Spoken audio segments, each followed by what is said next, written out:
It's getting harder and harder in the city to turn heads with your car these days. And for some people who modify their cars, this is a catastrophe.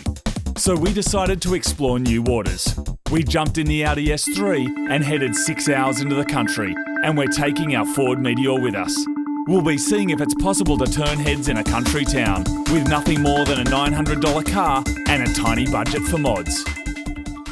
Okay, so Marty and I have just arrived in Tamworth, and this is the famous Peel Street. Now, it's pretty quiet now, but in a couple of hours, it's going to explode with Tamworth's finest cars, which is pretty funny. Now, there's two ways of getting noticed in Tamworth. Number one is winning a Golden Guitar Award like I did last year, and the other is having a semi-hot car. But as we've got a Ford Meteor, we're going to have to do something to get noticed. Something like this.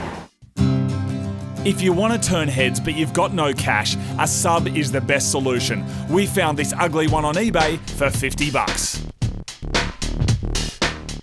Alright, here we are in our Tamworth workshop. Here's all the stuff we're going to need. Auto electrical tools, we want an amplifier to run our sub, plus a wiring kit, and this, of course, the subwoofer we got off eBay for $50. Subs need power, and they need more than what's available from any of the outlets in your car. You have to run a chunky power wire from the battery directly. Find an unused rubber grommet on the firewall and cut a small hole in it. Now, as far as wiring, you can assemble the kit yourself from an electronics store, or you can buy one of these kits which has everything you need in it. RCA's power wire, earth wire, signal wire, even a fuse holder. The power wire should be at least 8 gauge, but bigger is better. Run the wire through from the engine bay, then get up under the dash and feel for where it comes through. Make sure it doesn't rub on anything metal. This old Meteor has some corrosion on the battery, but hot water gets rid of that straight away.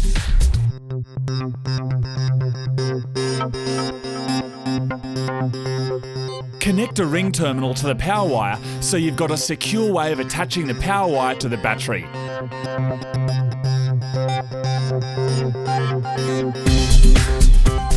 Make sure the negative side of the battery is disconnected so it can't short on anything.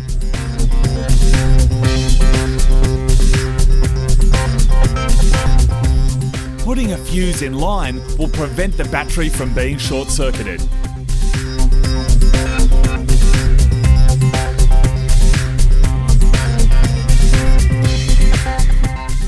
So you need to run some RCAs and also a remote wire from your head unit. That tells the amp when the head unit's on. If you don't have a soldering iron and you want to go MacGyver, you can solder with a cigarette lighter. You'll need to get the wiring down to the sub in the back of the car. The simplest way is underneath the trim panels near the doors. Run the wires through to the boot. It helps if Moog's in there, but if he's not, try someone else. We're attaching our amp to the sub itself, so the whole thing can be removed if we need more boot space. You could also place them under the front seats. You need the same size wire to ground the amp. Find a bolt attached to the metal chassis and make sure there's no paint to get in the way. Connect the RCAs and remote wire to the head unit, and then you can get busy tuning.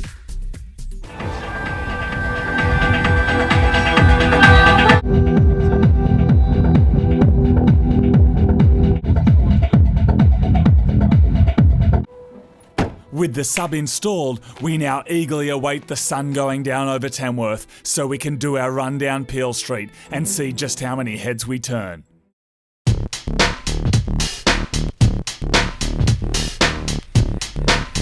There's actually nobody here at all. So will your sub install turn heads? Yes, it will, but mostly from people who think you're an idiot.